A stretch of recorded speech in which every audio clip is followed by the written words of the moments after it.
And this is the regular meeting of the East Bay Charter Township Board. And with that, we'll call the meeting to order and begin with the Pledge of Allegiance, if you'll join me.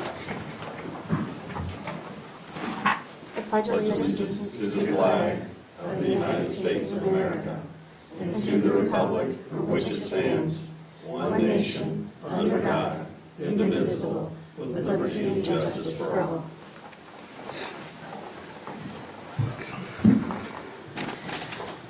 Okay, thank you. Sue, will you do a roll call, please? Yes.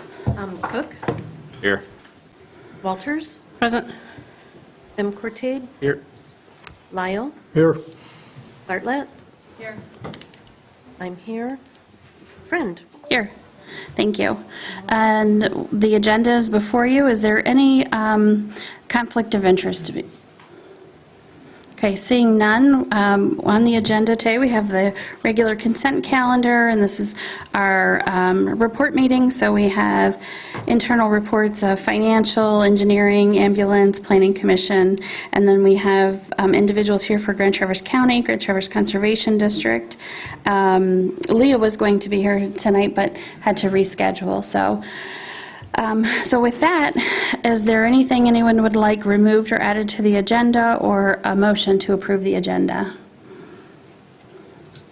I make a motion that we approve the agenda as presented. Support. Okay, motion made by Bartlett and supported by Walters. Any further discussion? Okay, motion is passed and we have an agenda. And so with that, we will move on to public comment. We do have rules on the public comment that are placed on the second page of the packet rather, and so we'll abide by those. But with that, if any member of the public would like to come up and visit with the Township Board, you're more than welcome to. Hi, how are you? Good evening, everyone. Good evening. My name is Josh Sloat. I reside at 1482 Woods and Waters Trail on beautiful Rennie Lake.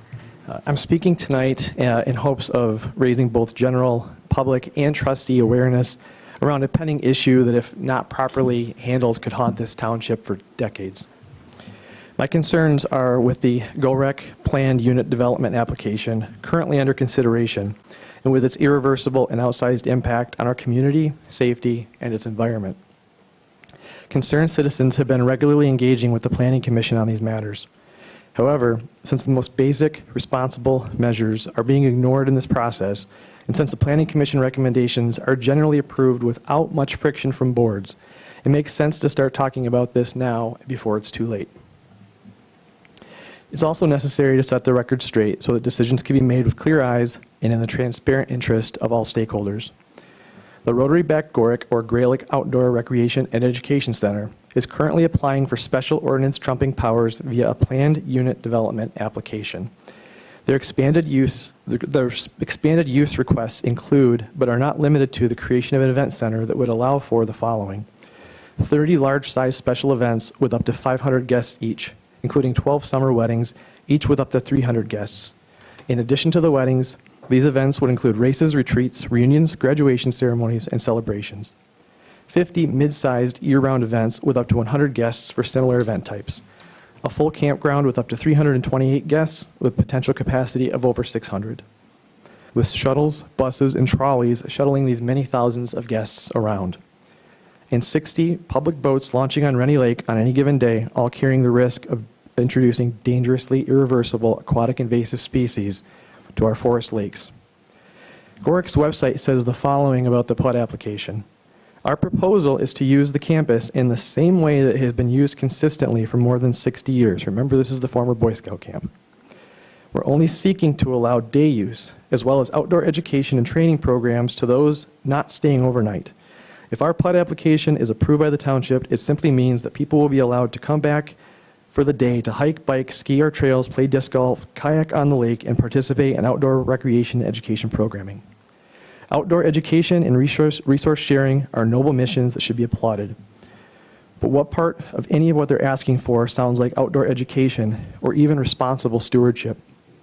It's funny how GOREC's statements about hiking, biking, skiing, disc golf, kayaking, and educational programming fail to mention 500-person events and weddings. Curious omission, probably just an oversight.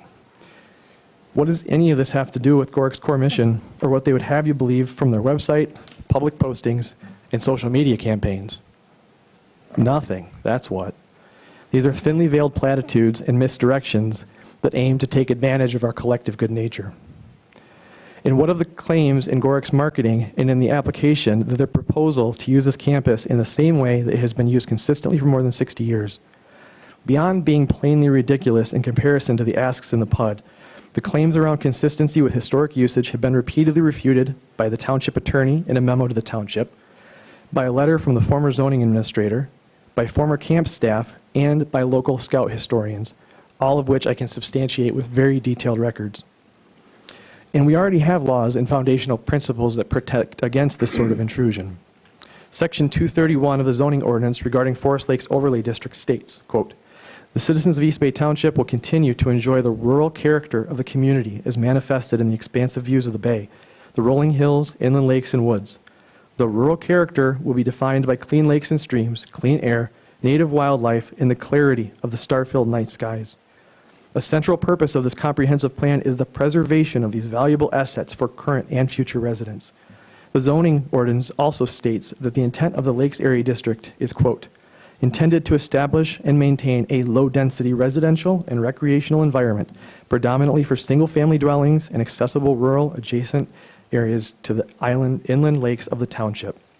Further, under Section 635 of the zoning ordinance, this event use defines Gorik as a place of public assembly, a use that once again is not allowed in the Lakes Area Zoning District. Further yet, with regard to the expansion of existing use, Michigan state law prohibits the extension or enlargement of non-conforming uses, and the courts have concluded that zoning regulations should be strictly construed with respect to that expansion. It is the township's unique authority and responsibility to its citizens to uphold these foundational principles and laws. Yet so many basic provisions are being waived and critical questions are not being asked. Consider the impact to the environment. Consider the impact to our roads and their safety from the type of traffic that will emanate from drinking in these kinds of events. Think about the burden on police and fire. Think about the risk of putting thousands of people on narrow dirt two tracks with a single point of entry and exit. Why would the commission attempt to waive an environmental study? Why would it be unwilling to demand traffic or noise studies? Sir, I haven't done a timer, but I think we're well over the 3 minutes, and that's fine. But if you could just start to wrap up, that'd be great. I assure you, very Thank you. very close to wrapping up. Okay. Well, I want to reframe this paragraph, though. Why would the commission attempt to waive an environmental study? Why would it be unwilling to demand traffic or noise studies? Is it out of the outsized reverence and deference to the Rotary, its connections, wealth, and standing within the community? Even if we were to suspend disbelief and assume that this all works out because of the Rotary, we need to be aware that the powers granted from this application, the PUD, stay with the land, regardless of who owns it. Forever. And still, in the midst of an unmitigated disaster with the Lakemore debacle, are we really in a position to cut corners and hope for the best? This is a young planning commission with new members and several other key players currently on leave. In the name of honest conservation and stewardship of this special place, please demand that more reasonable, ordinance-compatible, historical use-accurate constraints be applied to this monstrosity of a massively outscoped request before it is too late. Supervisor Friend, trustees, you owe it to the Planning Commission and to current and future residents to help ensure that we don't irreversibly change the peace, safety, and environmental wonder of our blessed homes. Thank you very much. Thank you for your time and all you do for the township. So did you get his name? Josh, but I don't have your last name, Josh. Sloat, S-L-O-A-T. Thank you. Thank you. Thank you. Any other public comment this evening? Hello, sir. How are you tonight? Good, how are you? Good. Would you mind introducing yourself, please, and making your statement? You bet. My name is Robert Parker. My business address is 901 South Garfield here in Traverse City. I'm here this evening representing Casey and Dana Cowell. As you may be aware, the Cowells this past December purchased the remaining Salem property on Lake Arbutus. A portion of that property is contiguous to the Lakemore Resort property.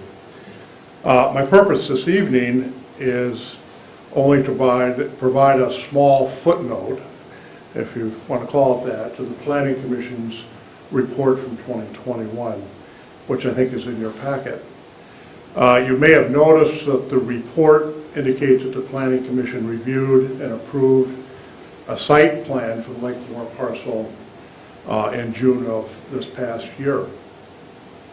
While that's true, that review and approval was subject to 9 conditions, many of which remain unfulfilled, and one, which is the scope of Lakemore's lawful nonconforming use, is subject of an appeal currently pending before the Board of Zoning Appeals. That appeal was filed in August and is not yet resolved. While we're still learning the history of the Lakemore project, initially it appears to us that the applicant has not always been responsive to the township's requests. We understand that while the site plan was approved more than 6 months ago, that the township has still not received all the required information, and we hope that changes. As I'm certain you can appreciate, given the Call's parcel's proximity to the Lakemore parcel and the not insubstantial commitment to this property, they're very interested in this matter and how it proceeds and how it will be addressed going forward. It's our intent to take an active role in this process and be certain that the township's land use ordinances are strictly adhered to. Thank you. Thank you. And did you get Mr. Parker's name? Yes. Okay. Any other public tonight for a public comment? Hello, Mr. Bednars. How are you this evening? Good evening, thanks, Beth. My name is Ralph Bednars. I reside at 1380 Autumn Trail. Being a lakefront property owner on Rennie Lake and retired limnologist from the state of Michigan DNR and DEQ, I have a unique perspective of lake ecology and the importance of protected lakes management in the Forest Lakes District.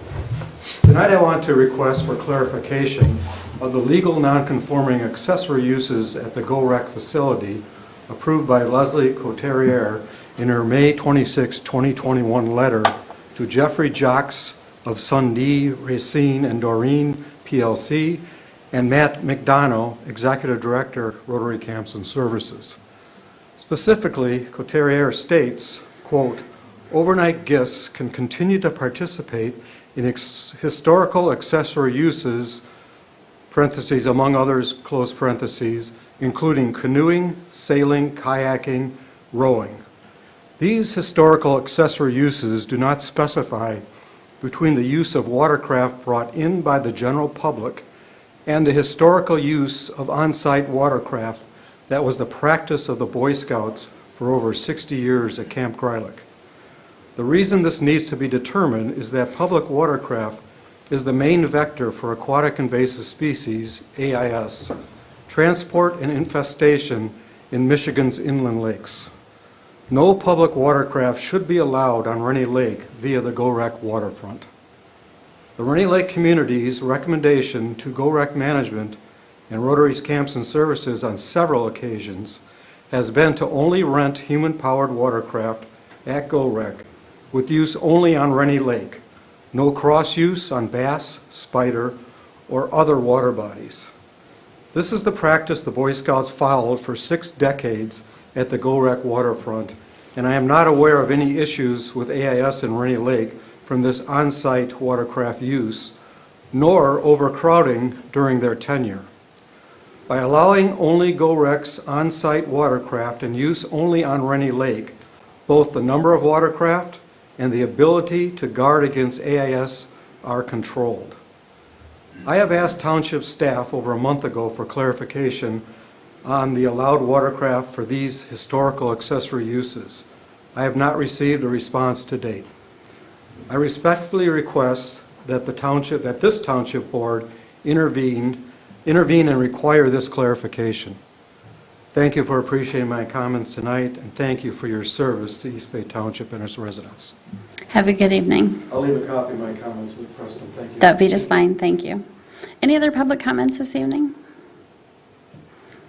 Okay, seeing no further public comment, we will move on to correspondence in the packet, and you have that available to you. We did receive a letter about a road that we'll be talking about in the future, and some follow-up from January, and as well the treasurer's report. So those are available to you, and if you have any questions, feel free to reach out regarding those.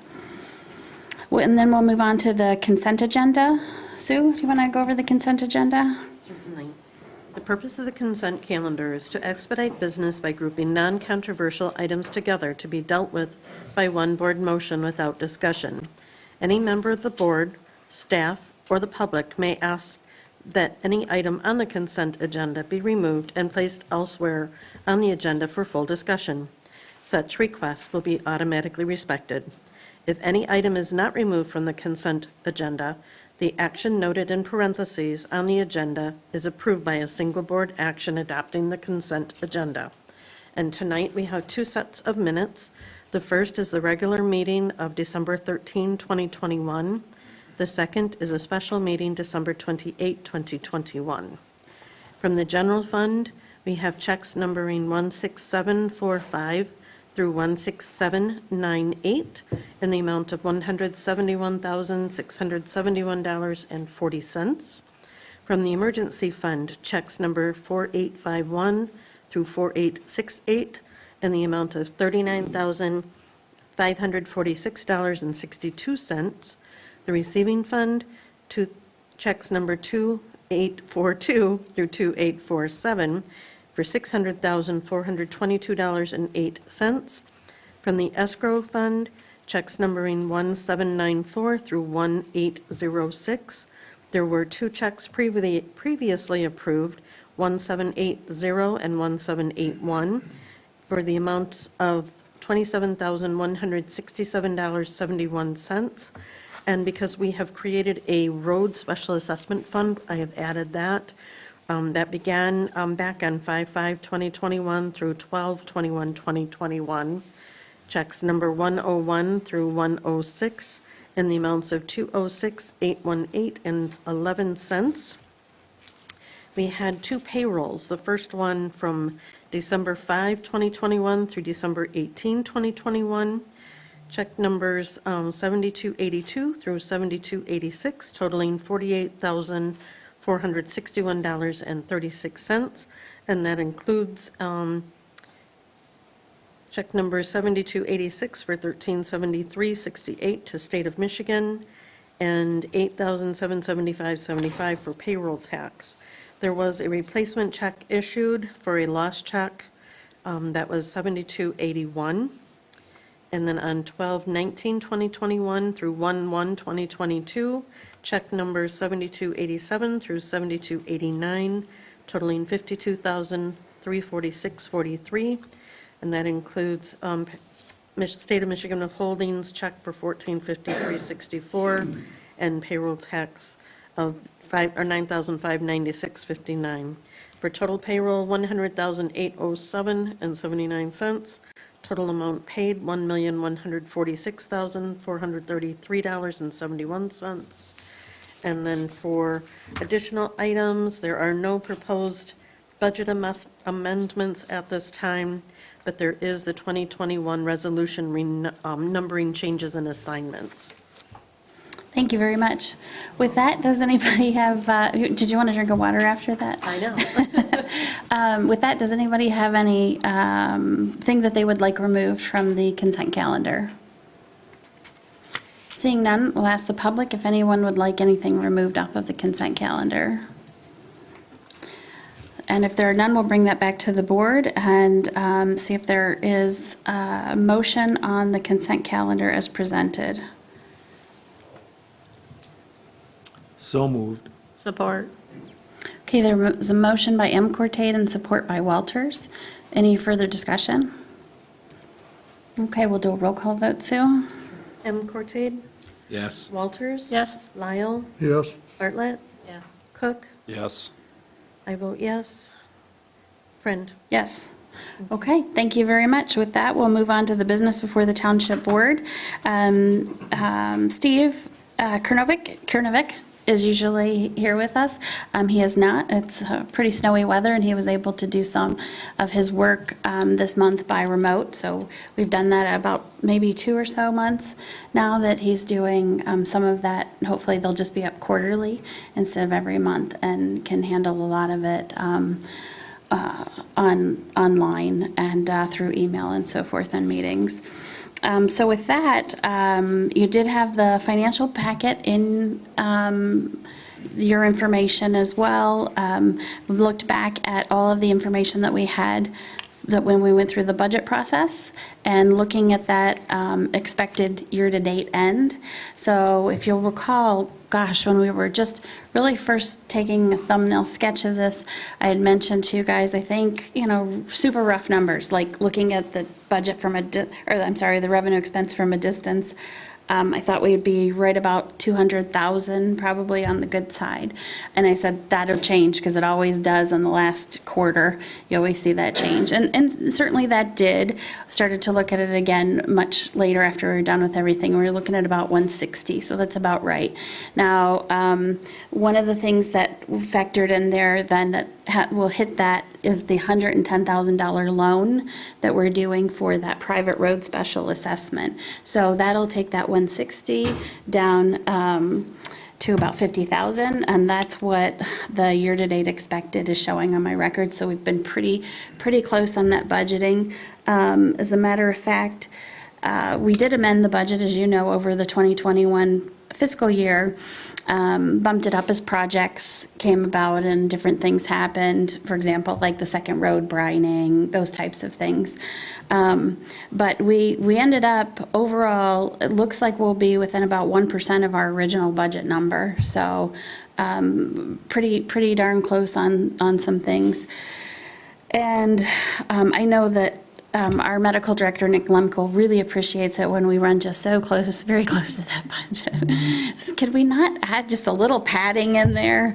But anyway, couple things to keep in mind are that 110,000 I mentioned for the private road special assessment district, that while that does hit our bottom line, but that is a loan to from the general fund. So we'll be getting that back over the years of that special assessment district.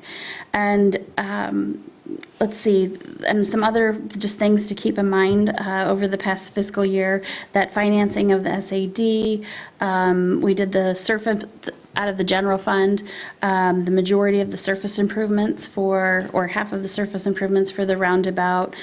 We have a significant ongoing tax tribunal case that's taken some appraisals, so that's been a little protracted, but we're on very solid footing with that.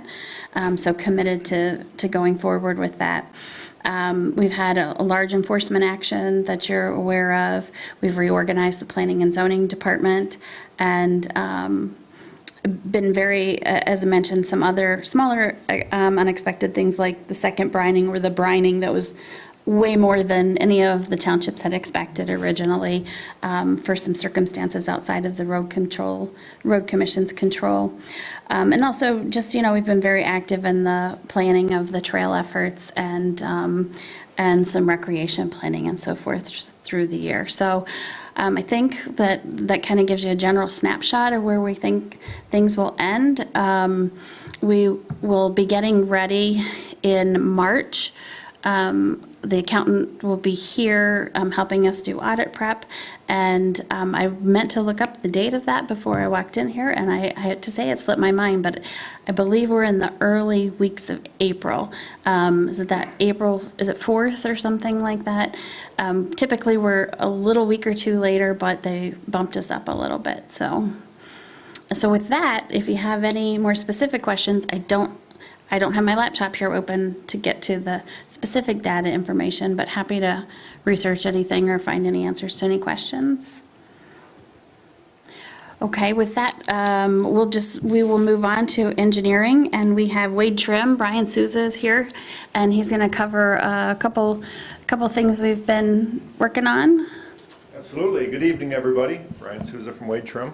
I did bring one of my cohorts from the office today. He was asking too many questions, so I said, you know what, why don't you just come to the meeting tonight and see how much fun we actually have at these meetings. So when we were going through the consent calendar, I looked in, we were going through the check numbers, and I looked at him, I said, isn't this fun? I can't believe you haven't brought me to these earlier. So I told him he gets one free meeting where he doesn't have to get up and talk, but after that, he's gonna have to start giving reports, so. Al, you're really lenient. So Garth, you want to take a stand here real quick? Garth Bogart. Garth has been with us for about 3 years now. Prior to that, he did 3 internships with us, so he's been around for quite a while. He worked heavily on the Roundabout project. He's heavily involved in our Budas 5, and everything else we can bring him into, so. Garth, where did you, are you a tech graduate? That's right. That's right. Come on up You're and, making him talk. I am making you talk. So you're a tech grad, right? I am. Very good, very good. Now, are you originally from Traverse City area? Kingsley. Okay, Yeah, I grew up in Kingsley. very good. So Good, good. Pleasure to work locally. You've got some fellow alumni up here, right? Yep, I'm a tech grad. Nice. And so this isn't bad snow for you? Oh, no. Yeah. Walk in the park. Well, it's nice to have you here. Thank you. Thank you, Brian, appreciate Yeah, that. You're welcome. Thanks for letting me do that. So a few projects to talk about tonight that we've been working on in the past. I'll start with the roundabout. As you guys know, that project is done. It has been used. Water and sewer went in. The township paid for that. One of the things to talk about with that is we're closing out the water and sewer portion is lateral fees. If you recall, when a developer does a project and he puts in or she puts in water and sewer to extend that to their property, we calculate lateral service charges or lateral service fees so that if somebody connects to that investment that he put in, if they connect to that at a later date, they pay their fair share for their frontage. We can do the same thing with the water and sewer that we put in for the roundabout. It's a township project, you guys paid for it, so we don't go through the same closeout process that we would if it was a developer, but we at least want to bring that opportunity up, that if the township wants us to calculate those lateral service fees for what was put in the ground, and a business comes in and wants to connect, we could charge them those fees at that point in time. So that's up to the township. Typically, you wouldn't see a municipally sponsored and a municipally paid-for project charge lateral service fees, but it can certainly be done. So just wanted to bring that up, something to think about.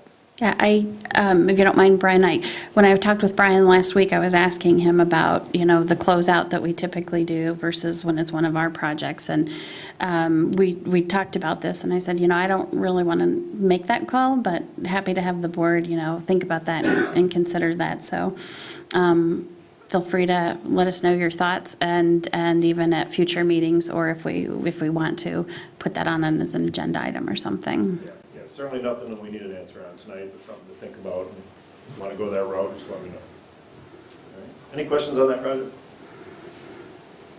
All right. Land's End. Land's End, if you recall, Land's End and Raven Lane, that was repaved here this fall through a special assessment district. And one of the things that the township asked us to do on that project that typically doesn't happen is they asked us to be an inspector there while the paving was going on. So we were there during the paving, and the big question at the end, everything went fine. I mean, you've got your typical things that come up during paving and after that we're working through. But one of the questions that came up afterwards was, do you think it was worth being there during the paving? And I can tell you that I think it was worth us being there, not only because the property owners have somebody to ask questions of, and I'll have some examples of that here fairly soon. But we were also able to calculate what we call yield. So if a contractor comes in and says, we will pave 1.5 inches of asphalt onto your road or onto your driveway, when they're done, the only way you know if there's 1.5 inches there is if you core a hole in it. They might make the edges look like 1.5 inches, but the middle might be 1/2 inch, right? So what we do as they're laying, this is just an example, as they're putting this asphalt down, we're calculating how much is being used. We know the length, the width, and we know the thickness that it's supposed to be. So we can calculate, all right, we should be going through 3 tons at this point. We should be through 6 tons at this point. So we can determine how much they're laying down. So that's one benefit, because typically on a SAD job like that, it's a lump sum job. We'll pave your road for $50,000. Okay. So that's one aspect. The other aspect is And the example I've got is some of the issues that we've been dealing with one of the property owners or one of the landowners. I know at the beginning, he questioned, he says, why do we need to have an engineer involved in the project and there for inspection? I got an email from him today, this morning, that said, I am so glad that you guys were involved. Thank you for taking all of this on. Thank you for answering our questions. So it gave them an opportunity to ask questions of somebody that they felt was on their side, that was there for the benefit of their project. I think it helped things run a little bit smoother in the eyes of the property owner. So overall, I think it was a good idea to have us there for inspection. I would recommend doing that in the future if that's what you want to do, but I think if you ask the property owners that were heavily involved, they would probably say the same thing. Yeah, and I would concur with that too from Brian. And they were, I can't say they were adamantly opposed, but I know when I said, hey, listen, we're going to have Wade Trim there on behalf of the township because of these reasons. I can't say that there was buy-in at all. Maybe it was just looked at as another layered cost on top of that, but it really did, in the end, be proof that it was beneficial to have someone there on their part and on our part, and it's really nice to hear that they have expressed that too. And that was something different, because remember, typically we do these SADs and they're public roads, and we have the road commission who handles in that capacity. And with that, Brian maybe gets involved very tangentially, right? Just if we have something that's really just not being done correctly or something, he'll go out and take a second look at it. But sure, Glenn? Yeah, I guess for Brian, this road was done in 2005. Is this a newer addition, or is this the existing one that only lasted that long? It's repaving the existing, so they put an overlay over top of it. And I'll be honest, when this project came up, I went out and took a look at it last summer, early summer. And I mentioned something to the association. I said, man, if this was my road, I wouldn't be repaving it. You can get several more years out of it. I mean, obviously, you don't want to wait till it's too far gone before you put an overlay on it. But, I just said, hey, if you guys are paying for it, that's up to you. But if it was my road, I would probably wait. They wanted to continue, so they did. But yes, Okay. repaving what was there, which was in. So it wasn't that bad, it was just, okay. And I think, at least my sense was talking with them, is they had expected a level of service of the road, and they didn't want it to get that bad. And, and as we've seen before, when you let it get bad, those costs go up. Okay, one other quick project, retaining wall at Grace McDonald Park. If you ever had a chance to spend much time out of the basketball courts, which are on the kind of farthest corner away from, right from the parking lot, there is a kind of a nondescript short retaining wall that goes around one side and two sides of the basketball court. So we're looking at replacing that. It's railroad ties that are pretty much turning to dirt. Some of them have been ripped out, so it needs to be redone. And we put together a RFP, a request for proposals, for contractors to give prices to the township to redo that retaining wall. We're working through that. Beth and I are on the specifics of that, how we want it to look. I provided a draft, but we'll be making some adjustments to that. So just so you know, that's one thing that's going on. Have you looked at the one at the athletic field? At Grace McDonald Park, you're talking at, no, well, I did. I walked up there because I didn't realize. Because it's going like Yeah, it's this. starting to tip there for the soccer and football field. Yeah, I saw that. It's kind of a neat situation, though, that people can sit up above and watch. It was kind of neat. I really didn't pay much attention to it until I was out there with the basketball court and walked through there. So, yeah, I did notice it was tipping. So this will be done through the Park Commission?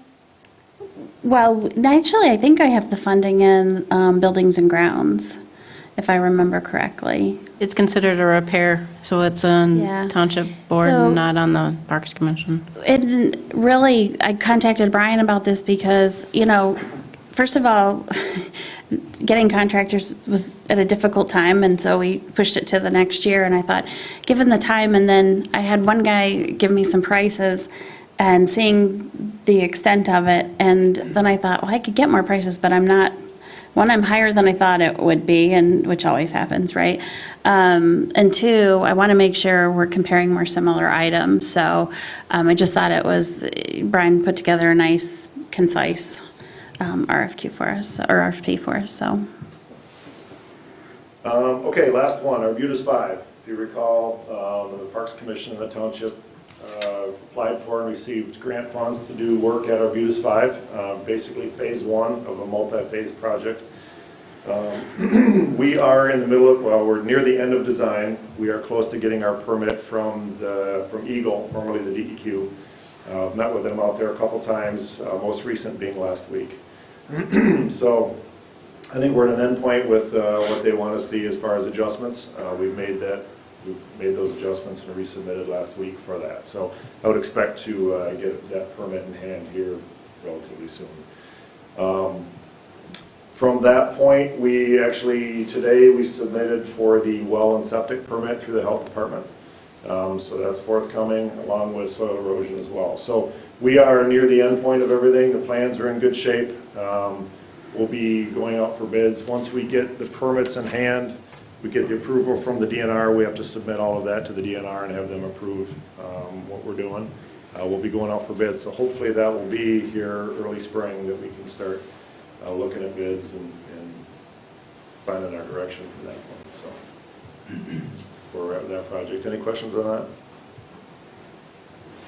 Okay, well, that's all I had for updates, unless anybody's got anything they want to talk about specific. Thank you very much, Brian. Appreciate you being here. You're welcome. Thank you. Have a good Thanks night. for bringing Garth. Yeah, you're welcome. Garth, we'll see you in another time, too. Okay, with that, we'll move on to East Bay Ambulance. Nick Lemkel, our director, is here and has some information in your packet. Hi, everybody. Yeah, so in your packet, there's just a breakdown of our call volume for the last year. There are comments about our crews, so after every transport, we send a survey to everybody that was transported, and those are some of the comments we get back. And at the bottom is a breakdown of our 2021, 2020, and 2019 calls, and then our aid given and received. I want to include that this year because we've had a large increase over the last year with changes elsewhere in other communities. So you see we're up 77 from 31. I do have the breakdown if you guys want to know what townships those are in or what areas. 67 of the calls were into MMR's area, which covers the city, Garfield, Acme, Whitewater, and then 8 into Paradise and Kingsley, and then 2 were into Blair Township for that part. Our average call time, I didn't put it on this paper, but our average call time, so a dispatch to clear the hospital is about 55 minutes. This is going up and will continue to do so with the amount of our patients that are seen in our hospitals. So sometimes, usually we can walk right into the ER and have a bed. Well, now we're waiting 25, 30 minutes for a bed sometimes. It all depends on how busy they are. Our average response time was 7 minutes, 31 seconds, so that's call dispatch to on-scene time, which is actually pretty good for our area. In this past year, we've delivered 2 babies in our ambulances, and we actually had 1 more on New Year's Day this year. And then we have had 2 cardiac arrest saves. So those are people that are in cardiac arrest, heart stopped, and they're walking out of the hospital. So last I knew, both people are doing well. One was at the Iceman, and the other one was just around the corner from our station. I did go to a 13-week training in this starting in October and then December for an ambulance service manager class. I appreciate you guys supporting and doing that. It's a big, long class that involves current events, leadership training, and best practices for EMS agencies. Hey, Nick, would you tell them about your presentation? Oh, so within this, you do 3 weeks online, and then there's a week in person, and then there's 6 weeks online, and then another week in person. And in the first week, they assign you to a group. And in this group, you have to come up with a problem and a solution to this problem. So during this, you're working via Zoom, because everybody's from across the country, and you know nobody in this group.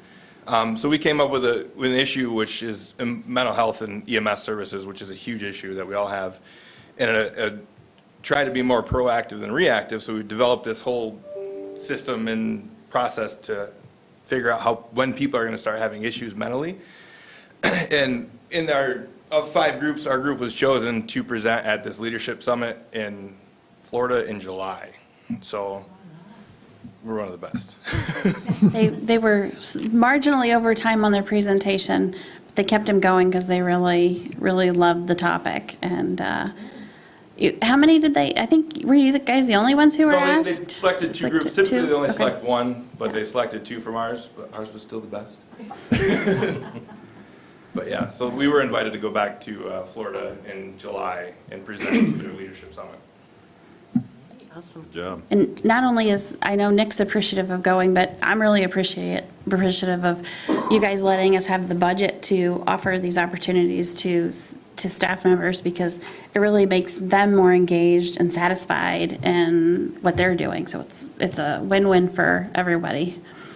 Oh, and I do have our ambulance chassis did get delivered to Florida, so we have that part. We just don't have the rest of the ambulance yet. Questions, comments? What happened in November? Well, so typically, I meant to include the other graphs, but typically in like September, it dies right back down to like where January was. But this year it just kind of kept going, and then November was just insane. I don't know. That's crazy. Was that, I mean, I know that they can relate everything to COVID just by tagging it with that, with the co-location, but was that a driver in it, That or? might have been some of it, but I don't think so. Okay, I mean, it's been steady summertime numbers for our whole last part of the year. Well, is it that, or is it, have you looked at how many of the mutual aids that were in November? Were we Those were pulled? most over the summer. Okay. So what happened is when the new agency took over, they didn't have the staffing. They've gotten their staffing up, and then the transfers stopped because of COVID. There was hospitals downstate not receiving patients, so these ambulances weren't doing transfers.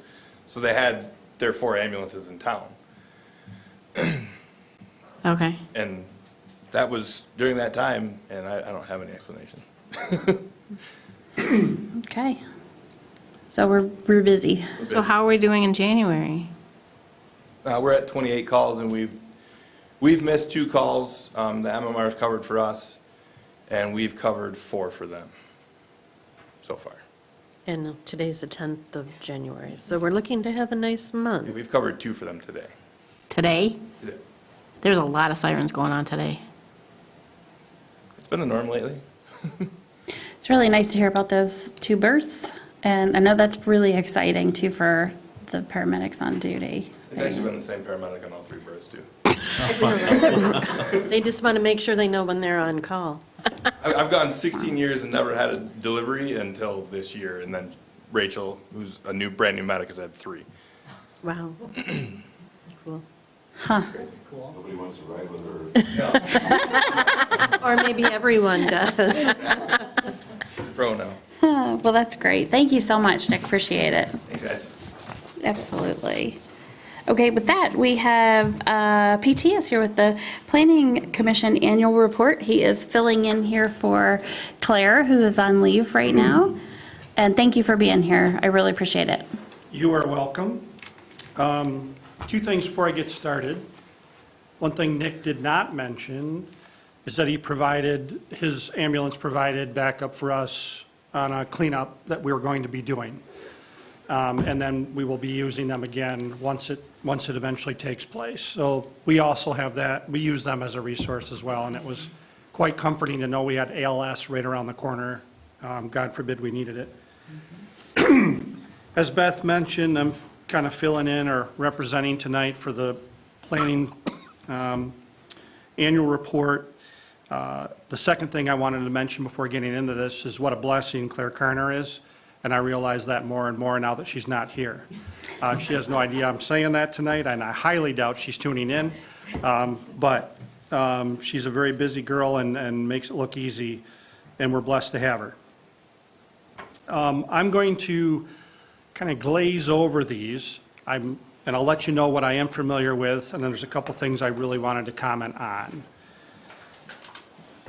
On the as you see, we did have a handful of text amendments, and I'm familiar with all of those, if anyone had any questions.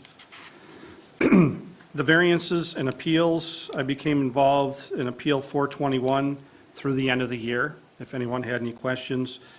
The last 2 that were noted earlier at the lectern, Lakemore and PFL, those are still pending and will be heard in the month of March. Land use permits and licenses, and I know these are up to date and current. I think this, me being new to this, it's a little surprising. Single-family dwellings, 51.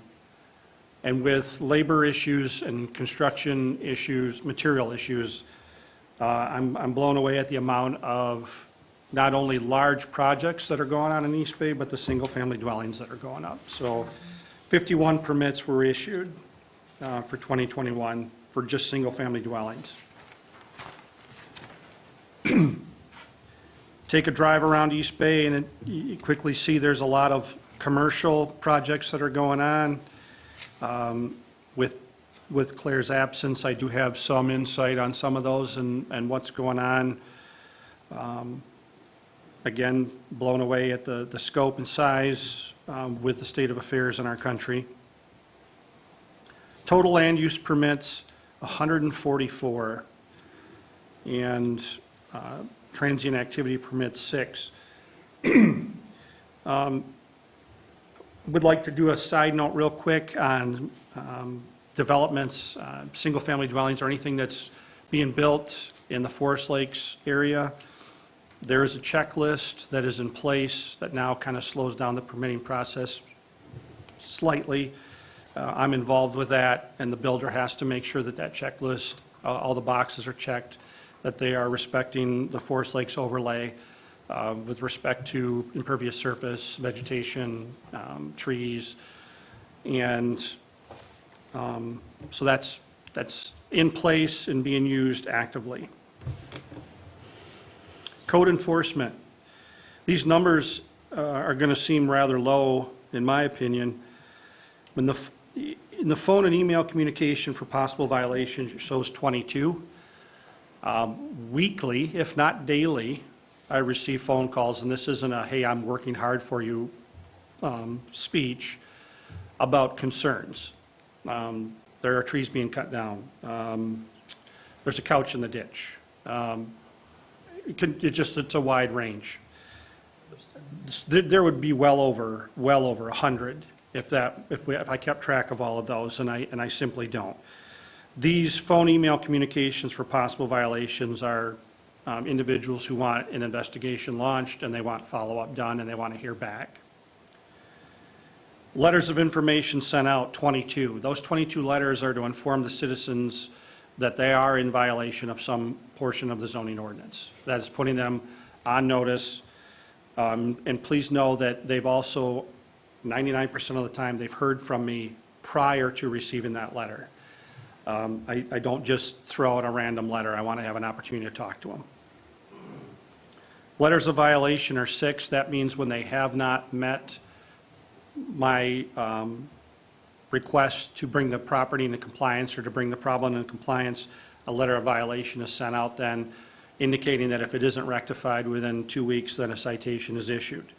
As you can see below that, only 1 citation was issued. So I've had, and I'm not saying this is me, I'm just saying this, been my experience that I've had a good success rate in dealing with our citizens and getting things brought into compliance. Sometimes you got to get a little creative. Tracy's aware of that with a property on Carlisle Road, but we're getting there and we're getting it done. There is one property that is still a huge deal.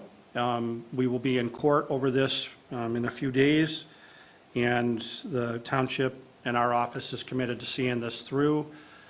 We will be utilizing law enforcement, EMS, and state and local agencies that I won't mention for the integrity of the investigation, the safety of those involved. But this is something that we hope to rectify in sometime between now and spring and put it to bed for good.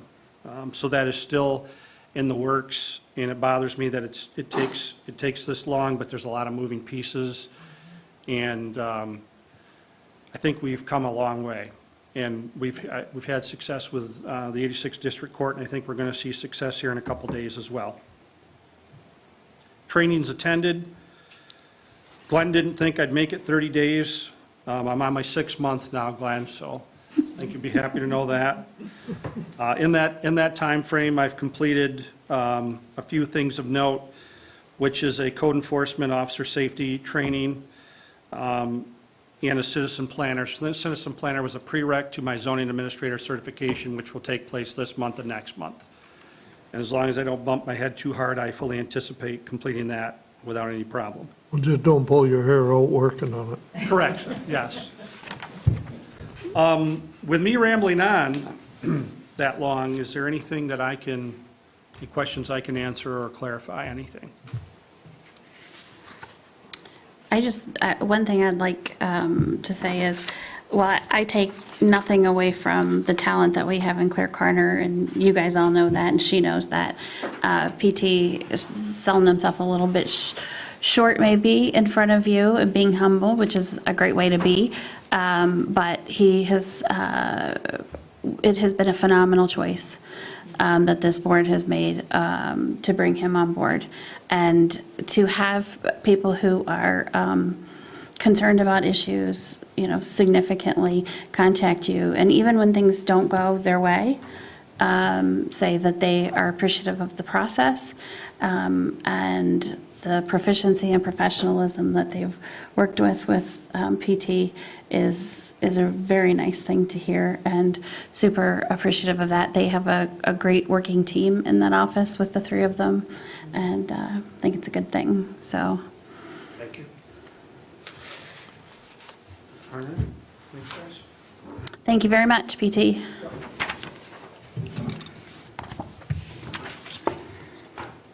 Okay, so with that, we'll move on to organizational reports or updates from outside the township, and we have Grand Traverse County, and we're fortunate enough to have two county commissioners here. We have Chair Rob Henschel, and we have Commissioner, why don't you just both come on up here, and Commissioner Darrell Nelson as well, so very much appreciate it.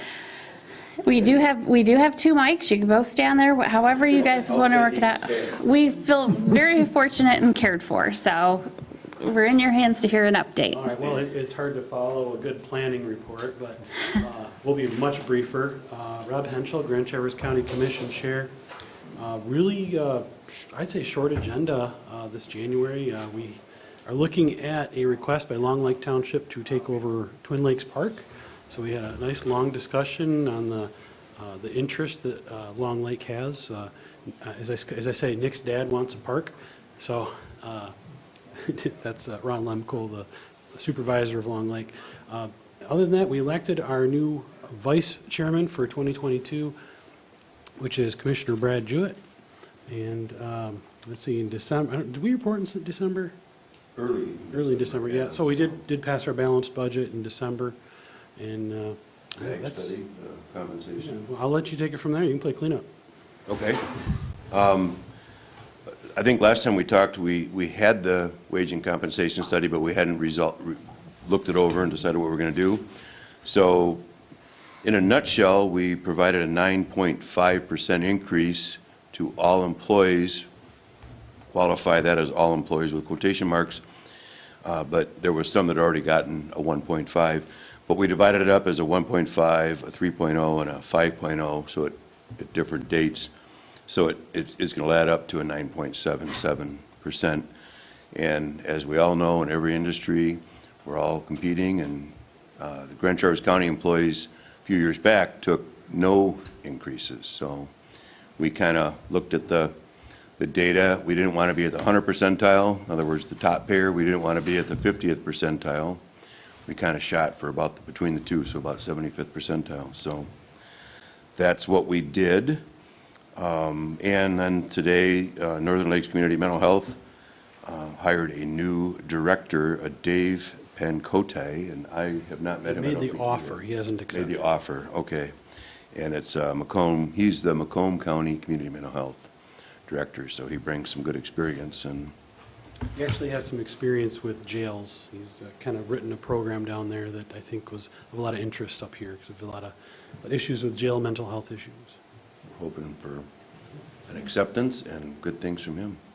I guess the only other thing is I did announce, and it was in the media, that I will not be running against Darrell for the county commission seat that starts next year. With the redistricting, they put us both in the same district, and Daryl's just rounded out his very first year as a county commissioner. He's doing a wonderful job. I still have options I'm considering, but I won't be running against Daryl, so most likely he'll be your county commissioner next year. So, that's, Or will you? I'm intending on running, I'm going to file. Does the new district cover East Bay, though? The new district covers southern East Bay. Right now, I have northern East Bay, you have southern East Bay, and District 6 now kind of wraps around and picks up the bottom. Northern East Bay is a new district, District They've 5. drawn the line and they made a zigzag to catch my house. So,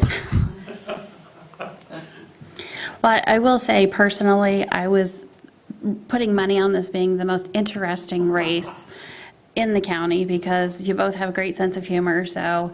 Wanted that mud wrestling, didn't you? That's what we promised. but- So, well, thank you so much for the update. Does anyone have any questions on anything specific?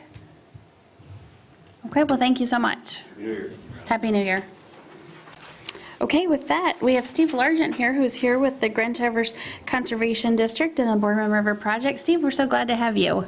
And thank you. And yeah, here, we were going to do this earlier this fall, but then things got busy for you folks, and so. It did, and then, So, well, yeah, and of course, we're on the tail end of COVID, and I think that messed up somewhere in there maybe a year before, and yeah. who knows? Well, and it's been a busy year again this year, and I'm just really highlighting projects in East Bay Township and then one just outside of the township upstream. But what we do at the Conservation District is that we support local agriculture. We train future generations of conservation leaders through our education programs. We provide the gateway to the natural world through our Parkland program, and we steward our natural resources through our invasive species network and also the Boardman River program. The Boardman River watershed involved most recently the bottomlands, the restoration of the bottomlands with the removal of Boardman, Sabin, and Brown Bridge dams. And so that's been a majority of our work here recently, is working in those bottomlands, getting them restored, and so we don't leave them in our rearview mirror after dam removal. The Boardman River watershed is a 287 square mile area of land that starts northeast of Kalkaska and drains down to what we call the Forks of the Boardman. The south branch of the Boardman starts just southeast of South Boardman, and together they form the main stem at about Supply Road, which is the Forks campground there, and then it flows westerly through the former Brown Bridge impoundment along River Road before it turns north there by Beitner and into through the former Boardman and Sabin dam locations through Traverse City and into the west arm of Grand Traverse Bay. As you can see from all the green that is in the center of this map, we have a large amount of state land, public land, where there's over 2 million recreational user days experienced in that portion of the watershed every year. And it just makes, helps make this area so special to live, work, and play. As we know, there were 4 dams that were located on the Boardman, actually 5 if you count Keystone Dam that washed out in 1961, but 3 other former hydro dams, Boardman, Sabin, and Brown Bridge, and the county and the city moved forward with the decision to remove those dams on April 9th of 2009 after about a 3-year study. And so that's what's been happening, since then. It's been part of the largest dam removal effort in Michigan's history. The goal was to reconnect the Ottaway / Boardman River and into a ecologically functioning river and watershed. This is an aerial of Brown Bridge post removal of the dam, and but what makes I guess all this possible is the support, and I'd just like to go through some of the major supporters, including the City of Traverse City and Grand Traverse County as the property owners. The Grand Traverse Band, of course, has been involved. Natural Resources Conservation Service, they've been huge with what's called EQIP, monies, environmental quality incentive program monies that are issued through the Grand Traverse Band, and then the band disperses them to help, support the work that we do on the land. Conservation Resource Alliance, U.S. Fish and Wildlife Service, U.S. Forest Service, DNR, Fish Division, and Natural Rivers Programs, the Watershed Center, Grand Traverse Bay, local units of government, including, of course, East Bay Township. Thank you for your support. It's critical. And, of course, the Conservation District, and then a huge thank you to all of our volunteers and to all of our supporters that have made this possible. Again, what replaced the 190-acre former reservoir was 2.5 miles of relic river channel. It's about 95% in its original channel, and as it flows through the former impoundment. As you can see, if it'll advance. There it goes. As you can see, we had to dredge the upper end of the impoundment because that's where all the sediment accumulated in the 90-plus years that the dam was in place, and it obliterated the original channel under all that sediment. And so we had to find that channel underneath all that sediment through a process called depth of refusal, and where we used a probe and went along 50 straight line transects every 15, 20 feet with this probe. We probe down through the accumulated sediment, hit the old floodplain, take a depth of sediment reading, GPS reading, go another 15, 20 feet along that same straight line. And when we hit the old river channel, we get deeper readings and deeper readings. And then we come up on the floodplain on the other side and we get shallower readings. So when you looked at the cross-section of that one transect, you could see the lowest point. And the lowest point is what we figured was the old river channel. And that's the way it actually worked out, pretty much. And so we're able to dig down, hit gravel, go each way about 20, 25 feet until we hit buried stumps. Then when we knew we were in the right place. And the reason we wanted to connect this for a little over a mile in the upper part of that, of the old impoundment, was that that's where the river flowed for thousands of years before it was impounded. And so it would always seek that channel again. And so to speed up stability of the river channel and restoration, we were able to find that original channel under there. And then after that, then we started working to restore the bottomlands after dam removal. This one, next slide, is a little, sorry, wrong way. It's a little bit, it's upside down, but I wanted to go the same way that this aerial was showing, so I put this slide upside down. But we came up with a planting plan where you can see that we had a wildlife habitat mix that was a pollinator mix that we did in here. This is one of the areas that was a spoil area where we dredged to find the river. Shallow water wetland. We were able to get a grant through U.S. Fish and Wildlife Service to create a shallow water wetland, which is great for the waterfowl. Trees and shrub establishment in this area, about 25 acres. And this is another spoil area, as we call it, that we ended up planting over the years since Brown Bridge Dam was removed in 2012.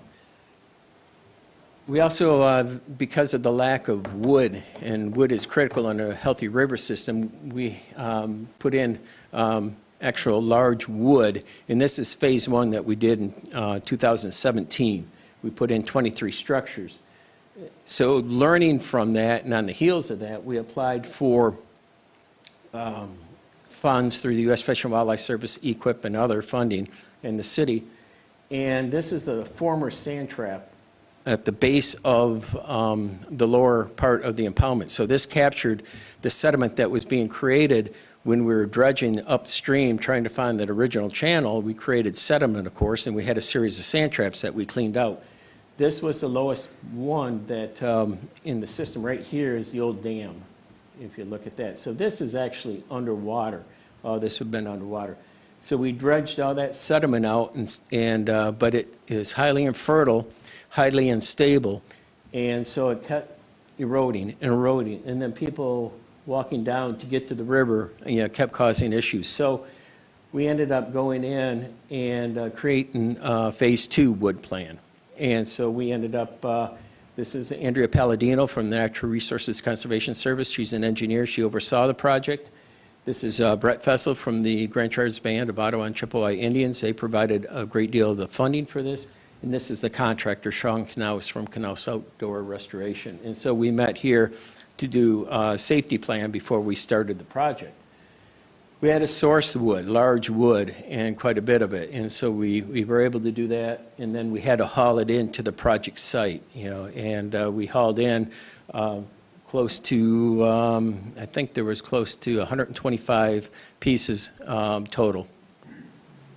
So we started excavation on that bank, and we wanted to recreate the floodplain as we went. We also created a trench here that would control any runoff while we were working on it instead of putting in silt fence or construction fence until the end. We did that at the end, but by digging this trench, it captured any of the sediment that was washed down from the site while we were working on it. There's Andrea again overseeing the project. She was out there every day, and she was incredible. Here, we're in the middle of it. You can see how this piece of equipment then handed down a large log to this piece of equipment, and we had every piece of wood GPS to where it was supposed to go, and so that's what you see here. After grading everything, then we used composted leaves from the city streets, from their compost site, and spread that to give us that fertile topsoil layer that we needed for getting deep-rooted vegetation. And we rolled out the soil erosion or the erosion control matting, and then put the silt fence in. You also see some coir logs that we set here along the edge. That's coconut fiber, that helped stabilize that toe of that bank. And then we went in with these aspen, small aspen, and these were actually harvested from the bottomlands of Brown Bridge, and they'll come back very quickly, as we all know. And we wove them in between this larger slash in here, and what that's called is micro slash, and trout are very cannibalistic. They eat each other. And so basically what we're doing is we're providing an area, kind of a trout nursery for younger age class trout to be able to get away from larger, trout trying to eat them, So this is kind of a trout nursery along here, provides also, habitat for the larger trout and also insects. And so we stabilized about 1,700 feet of bank with this project.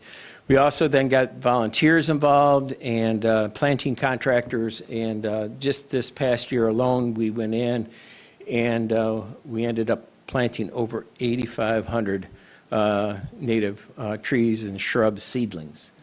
And this is kind of what it's looking like now. We placed these extra logs that we had on the bank to help hold down the netting, provide little niches there for other wildlife. I watched birds come out, land on that, and then actually hunt for insects off those. But you can see some of the potted stock that we got. We got grants from EQIP.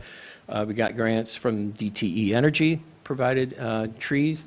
And again, over 8,500 bare root trees and shrubs. 600 live willow stakes that, again, we harvested from the property. And those you just harvest, and at a certain time, then you can just stick them in and they'll start to root from that. 77 container stock plants, like what you see there, and then a whole bunch of plugs that were provided, again, through a grant. So we were able to raise quite a bit of grant money to do this work. One of the other projects, major projects that we've had on the books for quite a while that came to fruition this summer, it was a North Branch sand trap, and this is off Guernsey Lake Road. Here's Guernsey Lake Road. This is the former North Branch sand trap site, and we put this in 1994, and we cleaned it out until about 2008, and it just was really expensive. And every time we dug that trap, the people down here would notice a difference in the ecology of the river in front of their place. And so that was an unintended impact that we didn't anticipate. So we quit cleaning that trap out in 2010. but the banks were eroding away. This is the access pad. You can see this filter fabric that was under that access pad. That's the only thing protecting that bank from continuing to erode and chunk back. So we worked with Trout Unlimited, and again, through U.S. Fish and Wildlife Service, the MDNR Fish Habitat Grant Program, and we were able then to get the funds to go in there. We first removed all that filter fabric underneath the old pad. We then harvested trees along Guernsey Lake Road through a special permit with the Grand Traverse County Road Commission. They were great to work with. We harvested the entire tree, including the stumps. You can't tell, right, if you go out there today where we were, because we were able to take the entire stump. Then we placed those along that eroding bank. And then we went and put these coconut fiber rolls along the top of that to help reestablish the bank. And then we pinned them in with the base of the tree, about an 18-foot chunk of the tree with the stump. And that's, we ballasted everything in, and so that's what pinned it all in place. And then we put in access steps to allow people to get in and fish or whatever, access, the North Branch without damaging the bank. So that's what it looked like before, and this is what it looks like. It's a little dark on that picture, but this is a group of Adams Chapter of Trout Unlimited folks out there planting trees this past fall. This is one here in East Bay Township. That's what I just had to run down Preston for, because I wanted to talk to him about this and also about other natural rivers considerations and offer our assistance if necessary there. So this is a site that we helped with in East Bay Township. And then one of the other things that we do, that's the most dangerous thing that we do on the river, is relocating down trees to keep the river open for safe navigation. When a tree goes down, it blocks the river. And obviously, if you come around the bend in a canoe or kayak and encounter a downed tree, it can be very dangerous. You can get pinned under it. So we go in when conditions are right and safe, and we will actually relocate those trees within the river channel to maintain the habitat, but yet open it up for safe navigation. This one here, we were able to, cut just enough, through the thalweg, through the main flow of the river to provide safe navigation. This one here, if you look on off River Road, the west crossing of River Road, and right there by the railroad trestles, railroad trestles are on the downstream side. If you look on the upstream side, you'll see that, and that was from that recent heavy wind that we received, and we need to get out onto the river and float it and see how bad it is, because in these conditions like right now, it's just not safe to get out, put my guys out there. I was going to ask you, Steve, how do you become aware of a tree fallen or something like that? Is it typically neighboring property owners or someone using the river? All the above. I mean, Okay. yeah, it's, we either get a report from a user, like you say, it's posted at these landings and launches, if you encounter a fallen tree. Now, we don't give, cut every little limb that's going to, poke somebody in the ear or something, but we do move the big stuff, and that's, yeah, Mindy. Does the Coast Guard ever fly it? No, that's a good question, but no. We usually have get reports pretty soon, but that would be a good concept. Especially with the 70-mile-an-hour gust that we had, that was pretty intense. So, It was. I think there's a difference, especially with this time of year and everything else, that might That's be a good- an yeah, it's- idea yeah. if they're on a training mission and they can run it in. Or you One could of the get a other grant things for a is drone. Yeah, exactly, and that's the other thing that we're looking at doing is picking up a drone to do exactly that. And so we also help, DNR do fish and temperature surveys, and so here at the Brown Bridge, which is, within the township, as we know, I'd like to give you, of course, we put in that East Bridge a few years ago. This past year, we put a wheelchair trail down to the West Bridge, or where the original Browns Bridge was located. just below the former dam site. And starting next spring, we're going to be putting in steps going up to here, so you can access it. But this is actually, you can access it with a wheelchair. And then last night, last evening, we had actually a lantern snowshoe hike, lantern lit snowshoe hike out there that was well attended. You can't, again, see it very well with this, but every 50 feet, we had a battery-operated lantern, and it was very popular. So that's it.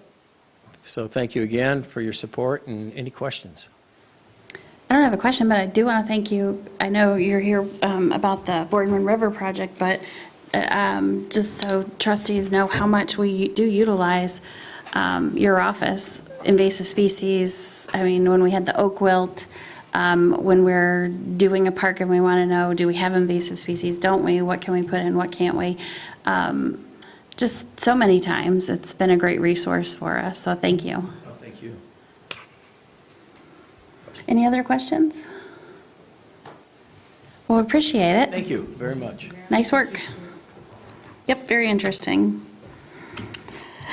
Okay, with that, we come back to public comment. Is there any public who would like to make a comment?